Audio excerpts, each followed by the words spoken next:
Po shikoja intervistën e një babai shqiptar që I kanë vrarë vajzën këtu në Itali. Dhe është drithëruese se si kohët e fundit shumë të rinj janë kthyer në një si të çmendur. Nuk e di, e keni vënë re apo jo. Pyetja ime është, a kanë motra? A kanë nëna? A kanë prind këta njerëz? Është e vështirë që të flasësh për këto argumenta, por çfarë do të bënit ju nëse do t'ju vrisnin vajzën, fëmijën tuaj, ose djalin?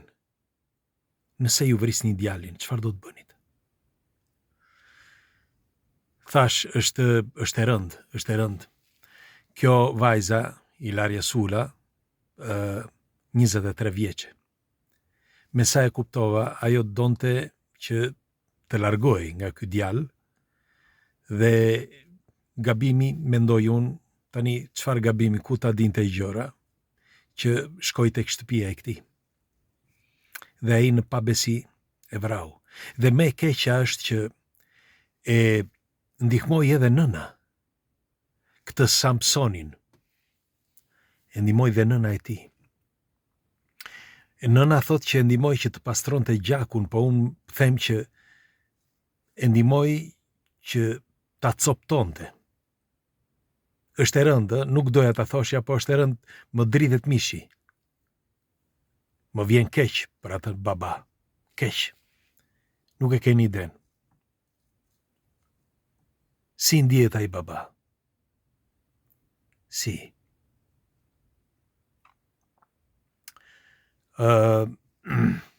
Kohët e fundit po ndodh gjithandej.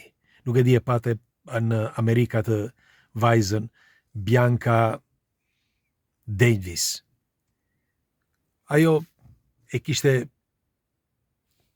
thënë djalit, atij shokut të tij, kishte thënë që unë nuk dua të rri me ty. I kishte thënë nuk dua të rri me ty dhe ai tha, ok, unë nuk pretendoj. Por në mendjen e tij ai kishte bërë historira. Sikur ata ishin bashk. Dhe teksa kjo vajzë puthi një djalë tjetër sepse I pëlqeu, ky shoku I ngushtë e vrau, e coptoi. Tani dua që të nënvizoj disa gjëra që të keni kujdes dhe të bëjmë kujdes të gjithë. Kohët e fundit kanë ndryshuar për mendimin tim të gjitha këto, sepse të rinjtë e sotëm nuk janë më si dikur. Dikur vrisnin ata që ishin të mëdhenj në moshë, pra duke filluar nga mosha 40 e lartë, sepse e linte gruaja, për shembull, dhe ose ishte I dashuruar marrëzisht. Ndërsa sot janë të rinjt që janë si të çmendur. Do t'ja u them se përse. E dini pse? Sepse shoqëria sot është degraduar. Shoqëria si konotacion nuk ekziston më. Madje edhe familja është shkërmoqur, është bërë copa. Familja nuk është më si dikur. Sepse dikur ishim më kompakt. Sepse nuk ishte si sot që të ishin distanca të shkurtra si sot, po ishin distanca të gjata, sepse nuk kishe mundësi ti që të shkoje për shembull nëse njihje një vajzë, për shembull, dhe ishte në Elbasan, ti ishe nga Vlora, ti duhet të shkoje gjithë ato ditë në Elbasan, sepse nuk të mjaftonte një ditë. Dhe si do ta merrni vesh të gjithë? Pastaj nuk di si do të kontaktoje ti me atë, kushdo qoftë ajo. Pra nuk do mund të kontaktoje në telefon dhe si do të priste, ku do të priste, kushdo qoftë mashkull apo femër. Pra në një kohë dikur nuk ishte kaq e thjeshtë sepse ishin distancat dhe nuk ishin telefonat. Ndërsa sot shkojnë kudo, si për shembull në këtë rast, e shkreta shkojnë nga Terni në një shtëpinë e këtij që ti thoshte që mbaroi mes nesh, nuk mund të vazhdoj më. Ose ndoshta ky e ka thërritur, nuk dihet, sepse janë akoma në përgjim. Po thoshja që duke u shkërmoqur shoqëria, duke u degraduar familja, secili jeton për veten e vet, pra në vetmi. Dhe vetmia, pa e ditur, pa e kuptuar, është psikologjike, pa e kuptuar të shkatëron dal nga dal. Pra ti nuk do që të jetosh vetëm. E njëjta gjë që po ndodh të rinjve sot. Pra kur rrin me një që rrin për një kohë të gjatë, sepse po të kenë shumë, të kem 3, 4, 5 apo 10 shoqe, nuk çmenden ata.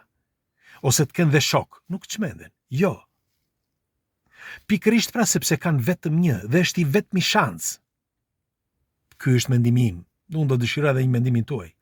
Pra duke qenë një jetë e vetmuar e të gjithë këtyre, këta kanë frikë nga vetmia. Pra kjo është pika bazë. Unë them këtu është problemi. Janë pikërisht këto probleme shoqërore dhe familjare.